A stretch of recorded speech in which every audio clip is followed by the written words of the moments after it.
저희가 읽었던 그 6절 보면요, 하나님께로부터 보내심을 받은 사람, 그 이름 요한이라. 요한을 소개하고 있습니다. 6절부터 8절까지 요한을 소개하고 있어요. 여기서 나오는 요한은 세례 요한입니다. 여기 요한복음에 나오는 요한은 다 세례 요한이에요. 사도 요한 자기 이름 쓴 거 없습니다. 그리고 나서 다시 15절에 가면요, 본격적으로 요한의 이야기가 또 나옵니다. 그래서 6절부터 8절은요, 15절 할 때 같이 연결해서 보는 게 더 좋을 것 같아서 넘어가고요. 이제 9절 참빛 곧 세상에 와서 각 사람에게 비추는 빛이 있었나니. 누구죠? 예수 그리스도. 10절 그가 세상에 계셨으며 세상은 그로 말미암아 지은 바 되었다. 그러나 세상은 그를 알지 못하였고.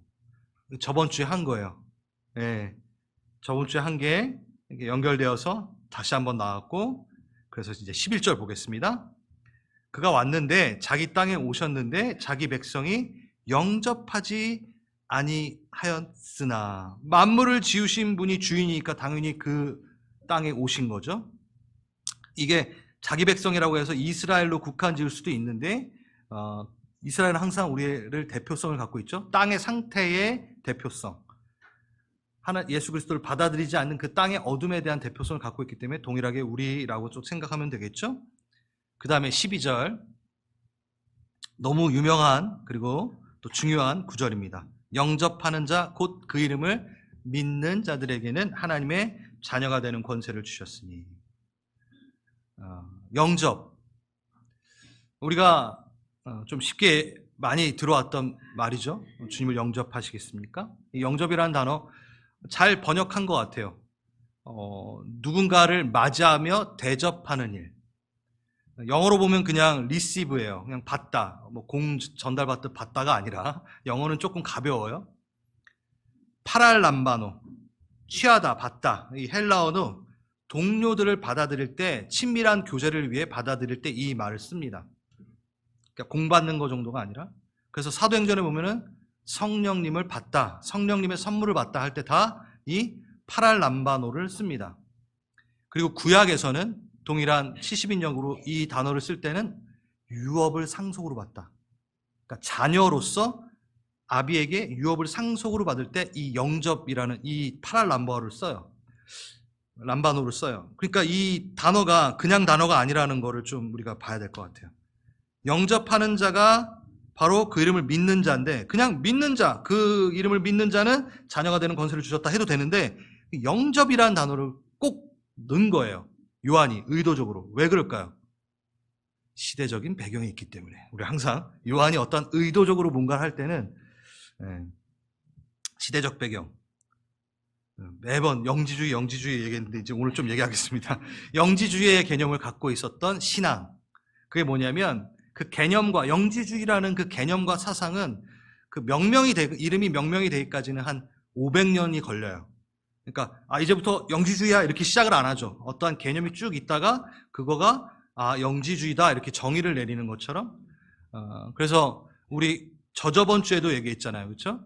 그노시스, 지식, 영지주의가 헬라어로 보면은 그노시스예요.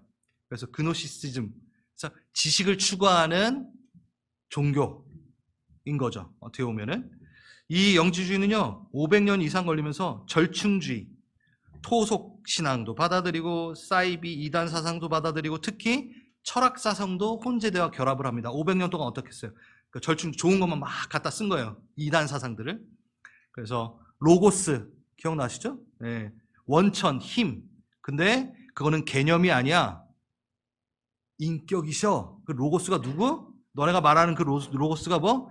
예수님이셔. 이렇게 접근했었던 거 기억나시죠? 이게 다 영지주의적인 개념을 갖고 있는 사람에게 우리 요한이 잘 쉽게 접근하기 위해서. 그래서 그노시스주의, 지식을 최고의 덕으로 여기는 거예요. 그러니까 이 영지주의가 교회에 침투되었을 때는 어떤 게 있겠어요?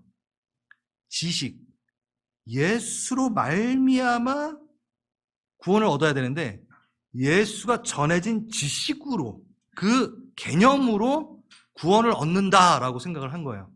다른 겁니다. 그러니까 지금 계속 요한이 뭐냐면 그 영지주의가 만연했던 그 시대의 그들이 갖고 있었던 사상 가운데는 깨달음이 있으면 구원을 얻겠지 라는 그거에 대해서 아니야, 개념과 이상이 아니야, 인격이셔. 너희는 예수로 말미암아 구원을 얻어야 되지 예수가 전해준 지식으로 구원을 얻는 게 아니야 라고 얘기하기 위해서 뭐라고요? 영접, 받아들여라, 관계해라, 친밀히, 이렇게 얘기하는 거예요. 그러니까 왜 이 영접이라는 단어를 딱 우리가 볼 때 이제는 그냥 넘어가는 게 아닌 거죠. 내가 예수를 그냥 지식으로 깨닫는 것이 아니라 그와 관계 맺으면 인격적인 관계를 맺는 거를 얘기하고 있구나. 그 자가 바로 믿는 자구나. 믿는 게 그냥 교리를 믿는 게 아니라 예수의 존재와 예수와 친밀히 거하는 그 관계 가운데 들어가는 게 믿는 거구나, 신뢰관계 있구나. 그 사람은 어떻게 된다? 하나님의 자녀가 되는 권세를 얻게 되는구나. 이렇게 여러분이 생각하시면 되는 거예요. 하늘에서 내려온 그 구원이 하늘에서 내려오는 말씀이 육신이 돼요. 내려오는. 근데 이 그노시스주의를 갖고 있는 사람은 다 어떻겠어요? 내가 알아서 깨달아서 스스로 깨달아서 올라가는 그런 개념이 많았던 거죠. 보통 여러분 돛 닦는다 그러잖아요. 그게 다 이런 거에 속하는 거예요. 지금도 영지주의가 이 땅 가운데 많은 거예요. 자기가 깨달아서 어디 동굴에 들어가가지고 딴 사람들은 깨닫지 못하는데 난 깨달았어. 머리 이렇게 해가지고 우리 교회도 머리 허하신 분인데 이렇게 해가지고 이렇게 수염 기르고 이런 분들 대부분 돛 닦는 분들이 있잖아요. 계룡산 가면 다 나는 깨달았어. 누가? 너희들은 못 깨달았는데 난 깨달았으니까 나는 가. 이 개념이 영지주의적 개념이라는 거죠. 네, 죄송합니다. 갑자기 얼굴이 딱 보여가지고 제가 그렇게. 네. 그리고 대부분 이 사람들은 그 영적 지식이 소수의 특별한 것이니까 뭐래요? 직통계시. 그러니까 나만 받았어. 이 패턴이에요. 그러니까 이게 다 이단으로 사이비 가면 다 그렇잖아요. 나만 받았어. 그러니까 나를 따라와. 예수를 따르는 게 아니라 지식을 따라가고. 이 영지주의가 이 교회 안에도 근데 숨어 있습니다. 그게 뭘까요? 예수가 필요한 게 아니라 영생만 필요하고 예수가 준 축복만 필요한, 예수는 쏙 빼놓고 그 지식과 그 지식을 통하여 얻을 수 있는 영생, 그것만 중요한 거죠. 이게 바로 또 우리 교회에 숨어있는 영지주의적인 신앙이겠죠. 이것을 갖고 있으면, 우리가 모르고 있으나 이것을 갖고 있으면, 어느새 그게 침투되어 있으면 구원의 교리 지식을 이해만 하고 관계가 없는 신앙생활을 할 수 있다는 거예요.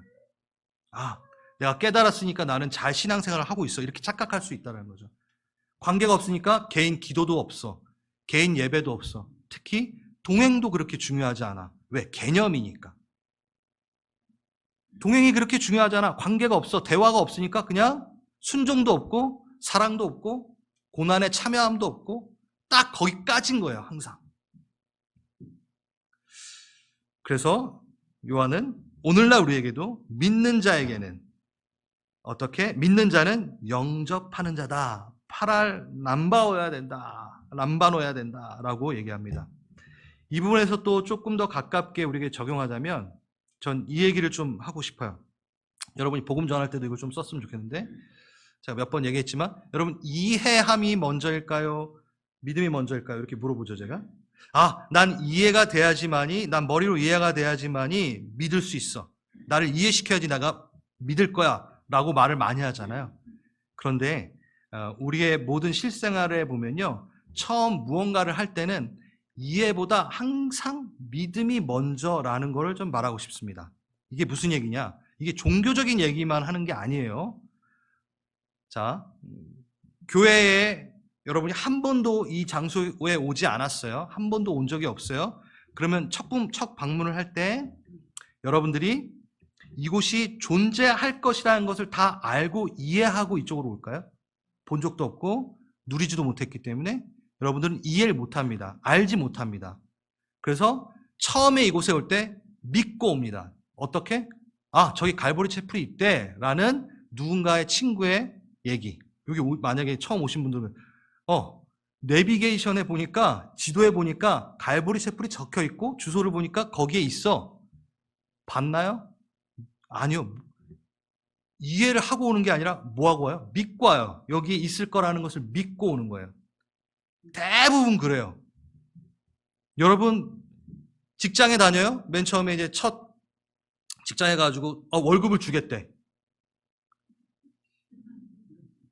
여러분 믿고 지금 직장을 다니는 거죠. 첫 직장이라고 하면은 안 줄 줄 누가 알아? 그러니까 여러분 믿고 한다고요. 다. 뭔가 여러분의 행동을 취할 때나 뭐 할 때 믿고 하는 거예요. 이해하고 하는 게 아니야. 알고 하는 게 아니라. 그러면 선불로 주세요. 이러면 잘리죠. 우린 믿고 그것을 확인하게 됩니다. 그건 종교적 얘기가 아니에요. 그런데 계속해서 우리 많은 사람들이 나는 이해해야 돼야지 믿을 거야 라고 고집을, 똥꼬집을 부리는 거죠. 네. 자, 오늘 얘기하고 싶은 요게 아니에요. 진짜 얘기하고 싶은 건 뭐냐면, 자, 믿었어요. 믿음의 단계는 여러분은 다 지나갔어요. 왜요? 믿으면서 왔어요. 믿으면서 예수를 믿었어요. 그렇죠? 예수를 알았어요. 그 다음에 우리가 가야 되는 단계는 뭘까요? 예수를 알아야겠죠, 이제는. 그러니까 바뀐 거예요. 이제 여러분은 아셔야 돼요. 예수를 힘써 아셔야 돼요. 말씀을 알아야 되는 거예요. 자, 그러면 여기서 또 그노시스주의로 빠지면 안 됩니다. 말씀을 잘 안다라는 건 또 무슨 뜻일까요? 여러분 지금 어렵게 만들려고 하는 게 아니라 순서를 보여드리는 거예요. 말씀을 잘 안다. 아우, 저 목사님 말씀 잘 알아. 아우, 저 집사님 말씀 잘 알지? 여러분 보통 우리는 이걸 어쩔 때 쓰죠? 지식을 말할 때 많이 씁니다. 근데 성경은 한 번도 말씀을 안다, 하나님을 안다 라고 할 때 그렇게 쓰지 않아요. 말씀은 누구시죠? 예수. 그러니까 기독교에서 말씀을 안다라는 것은 인격을 말하는 겁니다. 지식을 말하는 게 아니라는 거예요. 또 그노시스주의로 빠지는 거죠. 그게 너무 강하게 있잖아요. 이제 여러분이 말씀을 잘 안다고 했을 때는 어떤 게 먼저 떠올라야 되냐면 예수 그리스도와 관계가 있는가를 봐야 되는 거예요. 아, 예수님을 잘 아는가, 교제하는가. 그게 진짜 말씀을 잘 안다죠. 또 하나, 동행한다. 그 얘기고요. 너희는 먼저 그의 나라와 그의 의를 구하라. 딱 이 말씀만 해도 여러분 이 말씀 아시나요? 다시 너희는 먼저 그의 나라와 그의 의를 구하라. 모든 것에서부터 여러분 하나님의 의를 먼저 구하십시오. 여러분 이 말씀 아시나요? 아멘. 머리로 아는 거 말고 이렇게 들어가야 되는 거예요. 그렇게 살고 있는가가 말씀을 아는 거죠. 예수가 그 말씀이 떨어지는 공간 안에 계시니, 예수가 말씀이시니 내가 말씀을 잘 안다라는 것은 예수와 동행하니 그거를 해내고 있고 그렇게 살고 있는가를 말하는 거죠. 여러분 이 말씀을 잘 아십니까? 할 때 네, 이해했어요가 아니라 네, 그렇게 살려고 하고 있고 그렇게 주님과 동행하면서 가고 있습니다. 이게 진짜 말하는, 기독교가 말하는 말씀을 잘 알고 있는가에 대한 거예요. 그걸 어떻게 분간할까요? 간단합니다. 말씀이 심겨진 것은 분명히 어떤 일이 일어나죠. 무슨 일? 변화가 일어납니다. 내가 말씀을 잘한다라고 했을 때 내 삶에 변화가 없으면 말씀을 모르는 거예요. 지식으로만 알면 변화가 필요 없죠. 알기만 하면 되니까. 삶에서 안 드러나도 돼요. 알면 되니까. 그냥 지식으로. 그게 아니다. 말씀을 잘한다는 것은 관계고 그 예수와 함께 있으니 동행하며 그것을 실질적으로 해나가고 있고 그 해나가고 있으면 열매로 뭐가 있다? 변화가 있다. 이 순서가 쫙 가는 거죠. 그래서 우리는 이제 우리 교회는 말씀을 잘 압니다.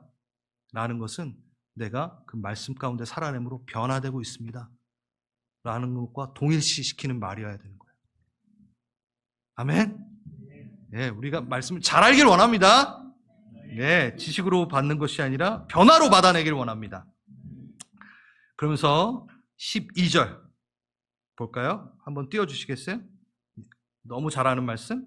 영접하는 자, 곧 그 이름을 믿는 자들에게는 뭐요? 하나님의 자녀가 되는 권세를 주셨으니. 너무 귀한 정체성이죠. 그래요. 하나님의 자녀됨. 근데 자칫 잘못 적용하면 아주 큰 오류가 나는 구절이기도 합니다. 그리고 잘못 전달이 되는 구절이기도 하죠. 이 구절을 잘못 이렇게 이해한 사람 중에 제가 정말 거의 중증 환자처럼 잘못 이해한 사람을 본 적이 있어요. 자기가 진짜 신의 아들이라고 생각했던 사람이 있었어요. 제가 그냥 얘기하는 게 아니라 실질적으로 제가 어떤 형제가 있었는데 이 구절을 읽고 하나님의 자녀가 되는 권세를 주셨다. 그런데 거기에 너무 심취하면서 그게 좀 잘못된 것 같아요. 그래서 자기가 진짜 신의 아들이라는 음성을 들었고 정말 신의 아들처럼 행동하는 어떤 형제가 있었어요. 제가 대학 때 선배였어요. 하나님의 음성을 들었다 하면서 막 갑자기 갔다가 갑자기 틀어요. 어디가 그러면은 형 어디가 그러면은 하나님이 일로 가라 그러셨어. 막 좀 이상한 분이 한 분 계셨어요. 근데 자기는 신의 아들이래 진짜. 이 구절을 보면서 중증인 분들이 있어요. 근데 한국에 이런 정말 중증인 분들이 한 50명 있대요. 본인이 그리스도라고 생각하시는. 이게 중증이에요. 대부분 이런 형태들이 어떻게 이제 나오게 되냐면 자기가 기도해주면 다 나아. 내가 기도하면 성공할 수 있어. 꼭 약장사 하듯 그렇게 사람들이 변해요. 이 케이스는 중증 환자. 여기 중증 환자는 없으시고 안 됩니다. 이러면. 그리고 조금 중증 환자 말고 경증 환자들은 꽤 많아요. 기독교 안에. 뭘까요? 중증은 아니더라도 경증 환자. 자녀가 된 권세를 가졌다. 이거랑 맥락이 같아요. 하나님의 아들이니까 다 되는 거야. 하나님의 아들이니까 그 권세로 이 땅에서도 다 누리는 거야. 병도 안 걸려. 기도하면 모든 게 다 이루어져. 그 중증 환자에 약간의 경증의 환자가 또 있는 거예요. 자녀인데 내가 원하는 기도는 다 들어줘야 되는 거 아니야? 여러분 많아요. 이 구절을 이렇게 해석해버리는 사람들이 많다는 거죠. 모든 문제, 고난, 신속하게 내 구미에 맞게 해결해 줄 거야. 왜? 우리 아빠가 하나님이시니까. 만든 것도 같고 틀린 것도 같고. 자녀된 권세를 대부분 이 땅의 축복권으로 확인하려는 경증을 다 갖고 있죠, 우리는. 자녀의 의무, 자녀에 대한 성장 관심 없어. 권리만 찾는 거예요. 그러면 경증으로 있다가 심각하면 이제 중증으로 가는 거죠. 여러분, 먼저 인간 아비도 정말 사랑하는 자녀에게는 해달라는 거 다 안 해줍니다. 이유가 있다라는 거죠. 근데 이 하나님의 권세, 하나님의 자녀된 권세를 조금 잘못 이해하면 내가 해달라는 거 원하는 건 다 해줘야지 내 아버지야 라는 착각을 한 때가 너무 많은 거죠. 왜 그런 착각을 하냐? 12절만 봐서 그래요. 13절을 봐야 돼요. 왜냐하면 맨날 우리가 외울 땐 12절만 외우잖아요. 그러니까 그런 착각이 있는 거죠. 13절 보겠습니다. 마치 꼭 장님이 코끼리 만지면서 다리만 만지고 통나무 같아 이렇게 말하는 거랑 똑같은 거예요. 13절 보겠습니다. 같이 읽어볼까요? 시작.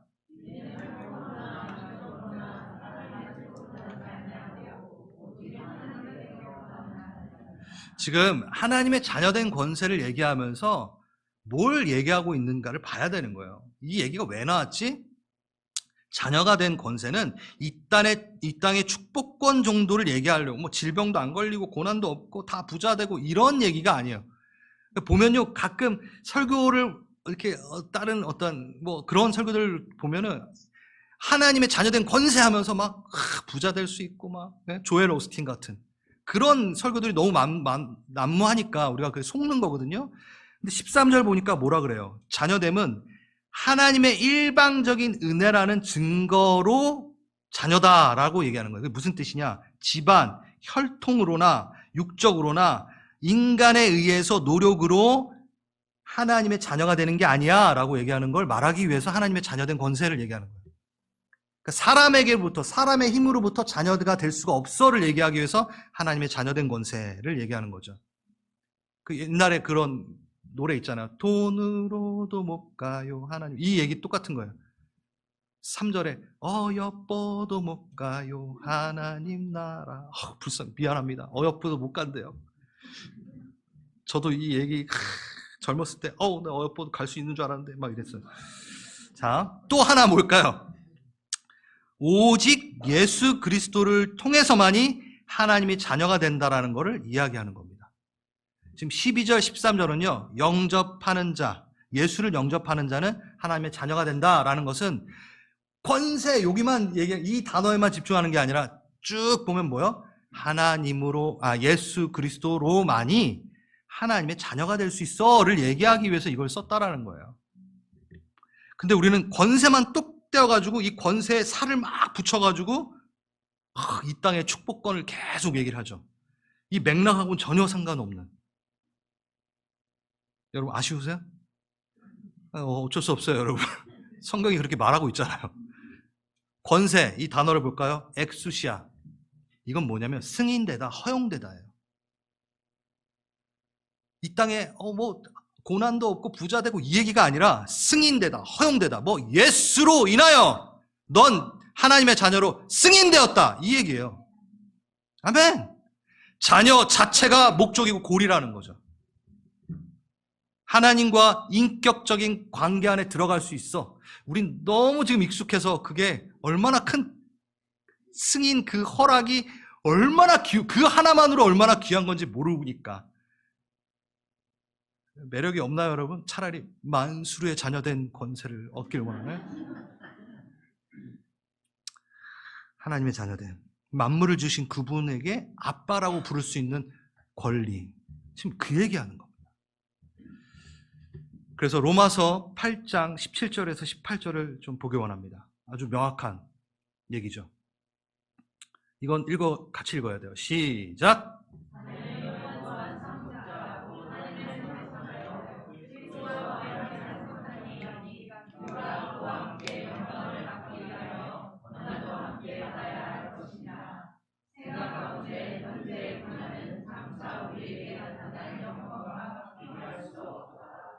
정말 명확합니다. 하나님의 최대의 관심사. 자녀이면 뭐 한다고요? 상속자예요. 그 상속자가 뭐냐면 그리스도와 함께 하는 상속자. 그리스도와 함께 고난받는, 그리스도와 함께 영광을 받기 위해 그리스도와 함께 고난을 받는 상속자. 하나님의 자녀는 고난을 받습니다. 누구와 함께? 예수와 함께. 그런데 병에도 안 걸리고 부자 되고 이 얘기가 아니잖아요. 하나님의 자녀됨은 성경에서 뭘 얘기하고 있냐? 함께 반복되고 있어요. 누구와? 예수와 함께. 하나님과 함께 사는 것. 그게 자녀됨의 권세다. 그거 못 누리는 거다. 예수 아니면 하나님을 아버지라고 못해. 그게 권세야 라고 얘기하는 거죠. 함께 고난도 받고 함께 영광을 받는 하나됨의 권세. 그리고 그 함께 뒤에 따라오는 하나님의 나라를 상속하는 권세. 그 나라의 상속에는 탈락자가 없습니다. 탈락 안 시킵니다. 다만 그 안에 뭐가 있을까요? 훈련과 성장은 필수 부가결입니다. 분명히 필요합니다. 그러니 고난도 있고, 그러니까 고난을 함께 받아 영광에 이르고, 그 얘기예요. 여러분은 하나님 나라의 상속자입니다. 자녀가 됐기 때문에. 아멘. 그런데 많은 그리스도인들이 하나님의 자녀된 권세를 이 땅의 축복권으로 탈바꿈을 시켜서 항상 적용을 하죠. 그래도 아쉬워요.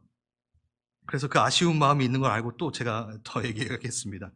영원한 나라도 기업으로 주셨고 그렇게 상속자가 됐는데, 아니 지금 이 땅에서부터 모든 걸 다 누리는 형통을 주시면 안 되나요? 이렇게 또 물어볼 수 있죠. 예? 그렇지 않아요? 뒤에 주시면 여기서부터 주면 안 돼. 얼핏 들으면 맞는 말 같은데 이건 심각한 오류입니다. 뭐냐면요, 성경은 하나님의 자녀됨과 이 땅에서의 만족에 대해서는 대조를 이루는 말이지 비교의 대상을 놓고 말한 게 아닙니다. 대조와 비교와 여러분 헷갈릴 수 있어서, 자, 당연히 이거 들으세요. 그리스도인들이 이 땅에서 형통할 수 있나요? 형통할 수 있어요. 그리스도인들이 건강할 수 있나요? 부자 될 수 있나요? 맞아요. 부자 될 수 있어요. 건강할 수 있어요. 높은 명예를 얻을 수 있어요. 가능해요. 그게 저는 부인한다라는 게 아닙니다. 예수를 믿으면 부자도 안 되고 건강하지도 않아야 되나? 아니에요. 해도 돼요. 가능해요. 하나님께서 그렇게 해주시는 부분이 분명히 있어요. 그런데 이 말이 그리스도인들이 이 땅의 부여함, 건강 다 누리기 위해, 명예를 얻기 위해 사는 것을 궁극적인 가치로, 목표로 두어도 된다는 말은 아닌 거예요. 그렇게 오해하면 안 된다는 거예요. 그걸 가치로 된다라고 얘기하면 큰 오류가 있는 거죠. 근데 우리는 그걸 가치로 둬버리는 걸로 자녀된 권세로 삼고 있다는 거죠. 성경은 이 땅에서의 형통함을 통해 하나님의 자녀됨의 권세를 말하기보다 오히려 이 땅에 질병을 갖고 있고 장애를 갖고 있고 가난하여도 거기에 매이지 않고 초월적인 사명의 삶을 사는 것을 자녀된 증거다라고 오히려 얘기하고 있어요. 그러니까 대조를 이룬다는 거예요. 하나님의 자녀로 승인되었다. 그게 어떻게 드러나냐면 부자가 되고 이런 게 아니라 질병을 갖고 있고 가난하고 아프고 장애가 있어도 거기에 매이지 않는 사명의 삶을 사는 것을 보고 저 사람은 하나님의 자녀구나 라는 것을 알게 된다라고 성경은 말하고 있다는 거예요. 따라오고 계시죠? 네, 맞아요. 그러니까 생존을 위한 삶으로 아닌 사명을 위한 삶으로 하나님의 자녀됨의 핵심을 얘기하고 있는 거예요. 근데 이런 하나님의 자녀됨이 매력적이지 않으니까 계속 얘기하는 거죠. 여러분, 하나님의 자녀됨이 좋으세요? 아멘. 아멘. 아주 클리어하게 보여주는 말씀이 있어서 이 파트는 이걸로 마무리를 하려고 합니다. 우리가 잘 알고 있는 사단의 시험을 말씀으로 물리치신 예수님을 보면 알 수 있어요. 마태복음 4장에 보면요, 사단이 예수님을 시험하잖아요. 광야에서 40일 동안 금식하신 예수님께 와가지고 그때 예수님이 뭘로 물리치시죠? 말씀으로 물리치시죠? 근데 자세히 보면 더 중요한 포인트가 거기에 있어요. 4장 3절 볼까요? 시험하는 자가 예수께 나와서 이르되 뭐라고 얘기해요? 너가 만일 하나님의 아들이거든 돌을 떡덩이에서 먹어. 이게 무슨 얘기냐면 시험할 때마다 이 말을 반복해요. 만일 너가 하나님의 아들이거든 돌을 떡 뛰어내리면 천사가 싹 하나님의 자녀라면 그 권세를 갖고 고난이 없고 부유하고 이 얘기를 하는 거예요. 그걸로 증명할 수 있잖아. 예수, 너가 만일 하나님의 아들이거든 하나님이 너를 질병도 없게 하시고 떨어져도 받쳐주시고 떡도 맨날 돌이 갑자기 떡이 되고 그걸로 하나님의 아들임을 증명해 라고 얘기하는 거예요. 그러니까 지금 똑같은 얘기인 거예요. 근데 예수님이 뭐 하세요? 말씀으로 그것을 물리치죠. 근데 그게 말씀이 뭐냐면 정체성으로 이겨내시는 거예요. 만일에 속지 않는 거예요. 그러니까 사단이 계속 여러분들의 얘기할 거예요. 형구야, 만일 네가 하나님의 아들이거든 하나님이 다 해주시지 않을까? 부유하게 해주시지 않을까? 그걸로 증명해달라고 계속 얘기해. 지금 사단이 계속 우리한테 그렇게 얘기를 하는 거죠. 근데 예수님이 그것을 어떻게 이겨내시냐면 말씀으로 이겨내시는데 명확했어요. 정체성이. 왜냐하면 4장 그 시험이 있는 그 바로 앞에 그때에 라고 하는데 그때가 언제냐면 어떤 일이 있고 나서 바로 일이 일어나는데 제가 읽어드릴게요. 하늘로부터 소리가 있으되 내 사랑하는 아들이요 내 기뻐하는 자라. 예수님께 하나님이 내 사랑하는 아들이요 내 기뻐하는 자라 그 말 끝나자마자 사단이 시험을 하는데 어떻게? 네가 만일 진짜 웃긴 거잖아요. 방금 들었는데 사단은 그걸로 유혹하는 거예요. 똑같습니다. 여러분 하나님의 자녀들 맞습니까? 아멘. 그 소리 듣자마자 사단이 여러분 틀에 와서 하나님의 자녀면 왜 빨리 병이 안 나? 왜 부자가 안 돼? 지금 이러고 있다라는 거예요. 그때 여러분 뭐 해야 돼요? 이걸로 나는 하나님의 자녀됨을 증명하지 않아. 하나님이 말씀하신 예수 그리스도 내하여 자녀됨의 권세를 얻는 그 방법으로 난 하나님의 자녀가 이미 됐어. 그러니까 이걸로 내가 하나님 자녀 됐는지 안 됐는지 의심하지 않을 거야. 할렐루야. 예. 만물을 지으신 이가 함께하는 그 특권. 여러분, 우리가 너무 익숙해서 그렇지 진짜 소중한 겁니다. 만물을 지으신 이가 나를 혼자 두지 않으시고 나를 아들 삼으시고 고민 있으면 들어주시고 함께 웃고 함께 울어주시는 내 아버지. 여러분, 외롭지 않아요. 외롭지 않아요. 우리는 우울하지 않아요. 주님과 함께 있으십시오. 들어주십니다. 같이 걸어가 주십니다. 비를 준비해 주십니다. 14절. 14절도 너무 유명한 구절이에요. 같이 읽겠습니다. 시작.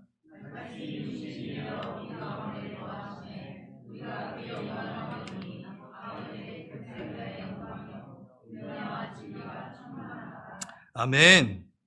오늘은 이 앞에 부분까지만 하고 다음 주에 뒤에 그 부분까지 할 겁니다. 말씀이 육신이 되어 우리 가운데 거하심에, 우리 가운데 거하심에, 스케노, 영어로 봐도 in camp, 장막을 치다 이렇게 돼 있어요. 이건 뭐냐면 구약에 하나님께서 백성 가운데 거하시기 위해 모세에게 장막을 치게 하신 거랑 동일한 단어예요. 그때 썼던 단어랑 동일해요. 지금 요한은 그 얘기를 하는 거예요. 이제 삼위일체 그 하나님의 예수라는 하나님을 보여주시는 예수 그리스도께서 어디에? 내 가운데 장막을 치셨다. 임재하신다. 그래서 요한복음 2장에 봐도 예수께서 성전된 육체를 자기를 가리켜 성전이 나라는 걸 가리켜 말씀하셨다라는 걸 연결이 돼요. 이거는 그때 가서 더 다룰게요.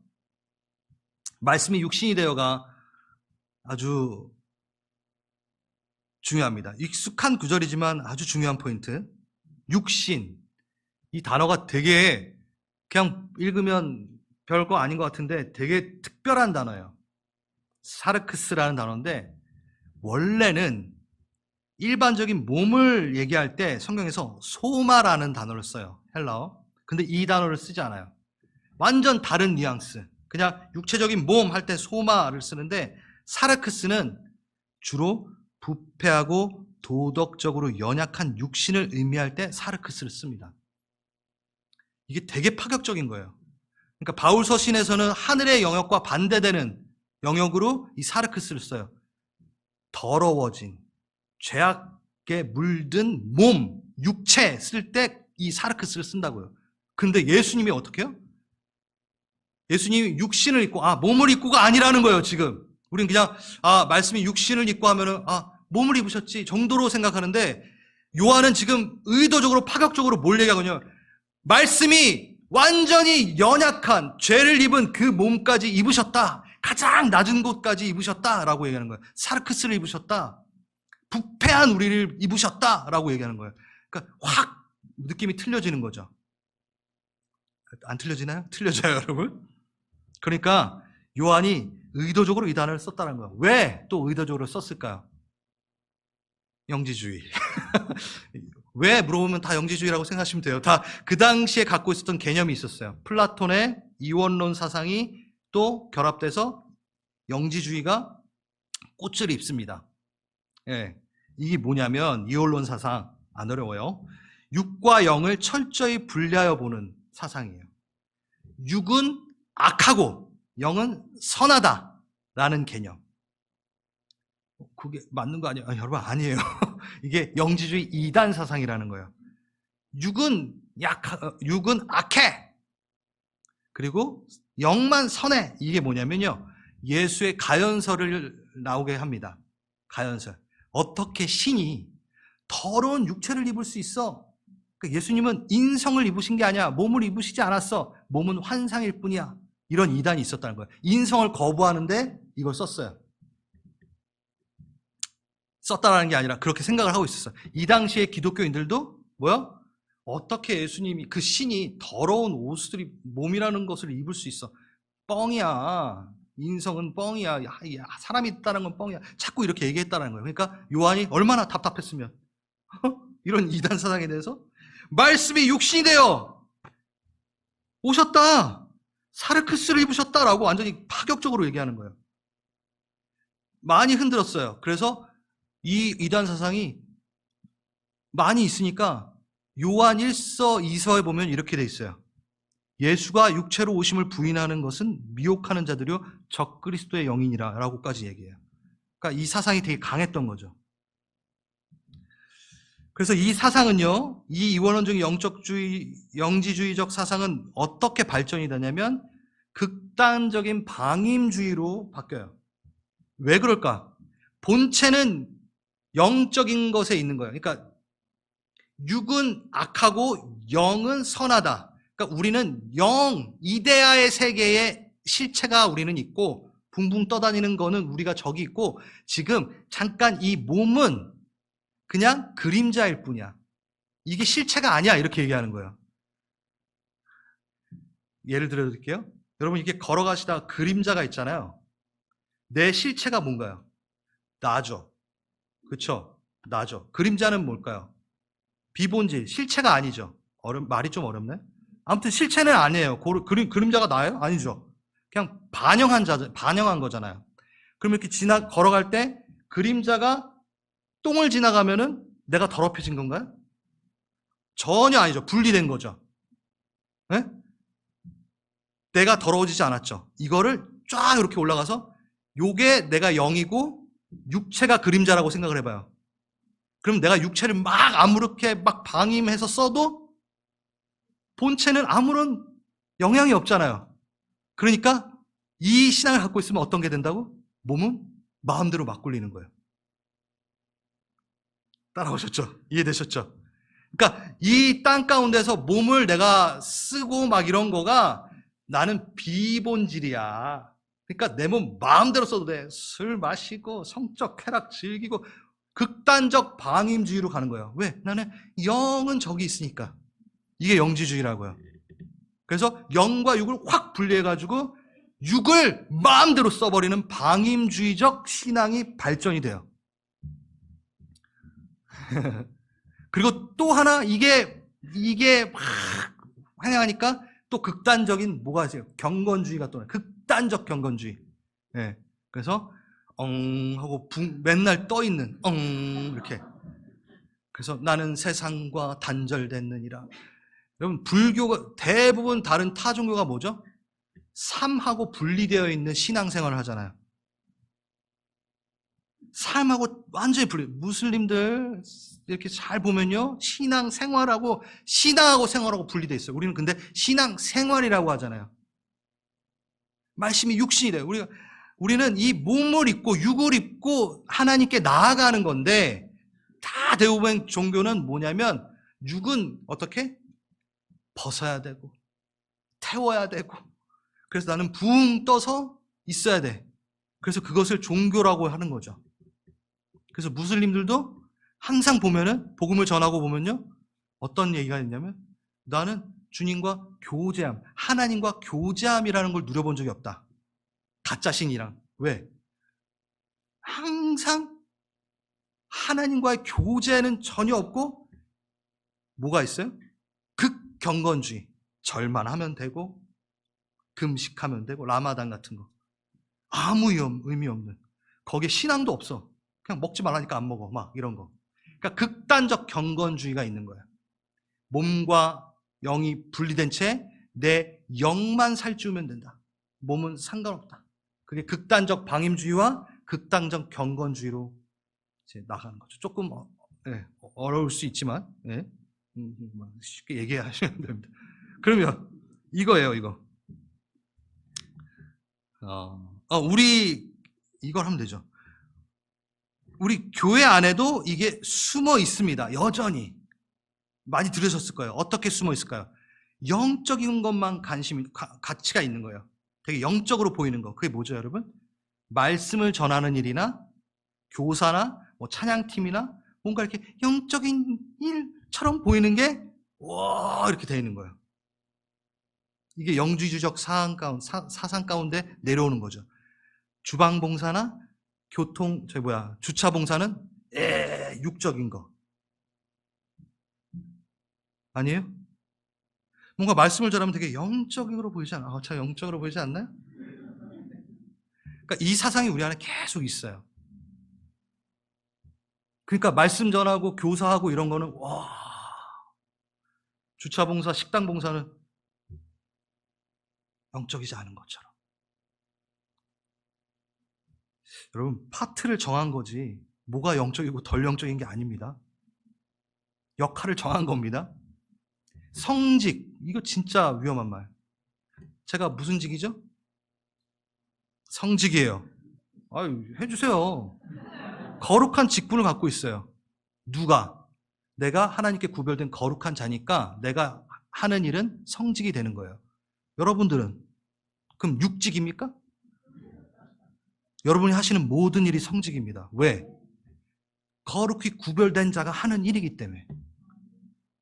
근데 우리는 나누죠. 목사님은 성직, 교사는 성직인 것 같고, 열심히 플러머 일을 하고, 열심히 전기 만지고, 열심히 운전하고, 그거는 성직이 아니야. 이중직 막, 와, 정말 말도 안 되는 얘기를 하는 거죠. 목사들이 이중직 하는 거에 대해서 성직이어야 되는데 왜 세상 일을 하냐. 정말 옛날 개념. 지금은 그렇지도 않죠. 근데 여전히 숨어 있어요. 여러분 성직입니다. 여러분이 맡으신 것은 성직이에요. 거룩한 자가 하나님의 힘을 갖고 하나님의 뜻대로 하는 직업은, 그 자리는 거룩한 직업이 되는 거예요. 아멘. 그렇다면 아무튼 네, 그렇습니다. 자, 제가 말하고 싶은 건 확인이 되는, 영적인 거는 육 가운데 분명히 확인되게 돼 있다. 예수님이 그래서 이 땅으로 오셨다. 그 완전한 영적인 분이 어디로 오셨다? 이 땅으로 오셨다. 육신을 입고 오셨다. 그래서 풍성하고 영원한 생명은 육화된 뭔가 분리되는 게 아니라 그것과 함께 간다. 그래서 우리의 기독교는 부활이 영적 부활이 아니라 무슨? 영과 몸이 함께 부활함을 얘기합니다. 떼어놓을 수 없습니다. 이게 아주 중요한 개념이죠. 그래서 세상에 오셨다라고 얘기하는 거예요. 참비신 그 예수가 세상 가운데 오셨고 세상에 계셨고, 9절 10절에 보면요 계속 세상이 나와요. 세상. 그리고 하나님이 이처럼 뭘 사랑하사? 세상을 사랑하사. 그러니까 세상을 완전히 딱 띄워놓는 게 아니라 계속 주님은 침투하세요. 계속 어그러진 그 세상 가운데 들어오세요. 그게 기독교입니다. 분리시키는 게 아닙니다. 하나님이 만드신 건요 선해요. 물론 죄로 인하여 파괴됐죠. 하지만 그 하나님의 형상의 흔적을 갖고 계속해서 이 세상은 가고 있어요. 악이 선을 파괴하지 못해요. 물론 죄로 인하여 그 선이 어그러지고 하나님의 형상이 어그러졌어요, 우리는. 하지만 완전히 파괴된 건 아니에요. 악이 그만큼 힘이 있지 않아요. 그래서 우리는 하나님의 그 흔적을 갖고 사는 거예요. 양심을 갖고 살기도 하고, 그리고 다시 하나님의 형상으로 그 임재로 일할 때는 완전히 예수를 닮아가는 거고, 그 얘기예요. 그러니까 세상을 버리는 게 아니라는 거죠. 육을 버리는 게 아니라는 거죠. 근데 영지주의는 버려버려요. 구분해요, 계속. 세상은 다양한 방식으로 성경에서 얘기하고 있습니다. 창조 세계의 영역을 얘기도 하고, 하지만 또 죄의 강범위한 영역을 또 얘기할 때도 씁니다. 세상을 두 가지로 다 쓴다는 거예요. 그래서 제가 말하고 싶은 건 여전히 우리는 소망이 있다는 거예요. 육을 입고 있지만 매일 넘어지지만 예수가 내 안에 계실 때 소망이 생기는 거예요. 교회는 소망이 있다는 거예요. 교회에서 정말 안 좋은 일도 많고 참 그렇죠. 근데 소망이 있는 거예요. 교회는 하나님이 제일 우선적으로 관심 갖고 있는 장소잖아요. 제가 브루스 밀튼이 쓴 요한 강해서에서 요 파트에 이걸 하나 너무 마음에 와닿아서 써왔어요. 읽어드릴게요. 태어날 때부터 죽을 때까지 우리의 몸은 부풀어 오르고 쪼그라든다. 우리의 몸은 젖과 땀, 오줌과 구토, 섹스와 피, 물, 곪고 냄새나는 상처로 젖어 있다. 우리는 그 안에서 회개하고 치유받고 또 구원과 속량을 받고 죽고 그리고 부활한다. 교회 안에서 성경을 읽으면서 이러한 근본적인 현실에 대해 기뻐할 수도 없고 슬퍼할 수도 없다면 우리의 이야기를 어디서 하는가? 그러니까 분리시킬 수 없다는 거예요. 교회에서는 이러고 돌아다닐 수 없다는 거예요. 거룩, 나는 죄 한 번 안 짓고 돌아다니지. 이게 안 된다는 거예요. 우리는 살고 있다라는 거예요. 치고받고 싸우고 살고 있다라는 거예요. 오줌, 구토, 섹스, 피, 물, 고름, 냄새나는 상처를 갖고 있는 몸을 갖고 살고 있다라는 거예요. 그러니까 우리가 교회 안에서 기뻐하고 슬퍼할 수 있는 모든 이야기를 할 수 있어야 된다는 거예요. 나 아팠어 얘기할 수 있어야 된다는 거예요. 성경이 어떻게 우리의 삶에 교차를 시키기 위해서는 우리는 이거에 대해서 열려야 된다. 여러분 이게 없으면요 뭐가 되냐면 다 가면 쓸 수밖에 없어요. 그게 종교라는 거예요. 교회 공동체는 근본적인 현실에 대해 고민하고 이야기하고 있는 것을 마냥 세상적이다라고 치부할 수 없다. 그것을 갖고 선으로 돌리기에 애쓰는 공간이다. 만약 우리가 이 부분에 민감성을 갖지 않으면 가면을 쓰고 만나야 된다. 그 안에는 가면을 쓰고 있으니까 기쁨의 얼굴도 못 보게 되고 눈물도 못 봐요. 종교쟁이가 될 수밖에 없어요. 위선적일 수밖에 없어요. 이게 바로 우리 안에 숨어있는 영지주의예요.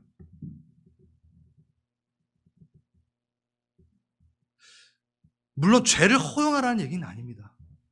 근데 우리가 모여서 그냥 하늘에 떠있는 얘기를 할 수 없다는 거예요. 나 한 주간 아팠어. 직장에서 힘들었어.를 얘기할 수 있어야 돼요. 그것만요? 아니요. 너무 즐거워. 기뻤어. 그 가면을 벗고 막 웃기도 하고 울기도 하고. 누가 그렇게 했어요? 예수님이. 그 완전하신 그분이 어디? 몸을 입고 그 모욕까지 들으시면서 뭐야? 포도주를 탐하는 자다라고 유대인들이 말했어요. 지도자들이. 어디에 계속 가셨으니까? 잔치 자리에 가셨어요. 예수님은 그 잔치 자리에 가셔가지고 누굴 만나요? 세리를 만나고 어부를 만나고 창기를 만나고 그 안에서 하나님의 나라를 심은 거예요. 멀리 떨어져가지고 거룩해진 다음에 나에게 오라가 아니에요. 교회는 그런 곳이 아니에요. 그래서 제가 오늘 예배 전에 뭐라고 했어요? 친절하라. 모든 이가 영적 싸움을 하고 이곳에 왔다. 판단하지 마라. 그래서 수고했습니다. 잘 싸우셨습니다. 우리가 그 인사를 한 거예요. 다시 한번 옆에 보고 잘 싸우고 계십니다. 수고하십니다.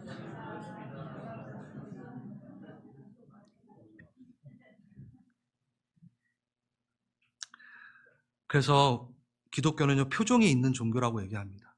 같이 웃고 같이 울을 수 있고.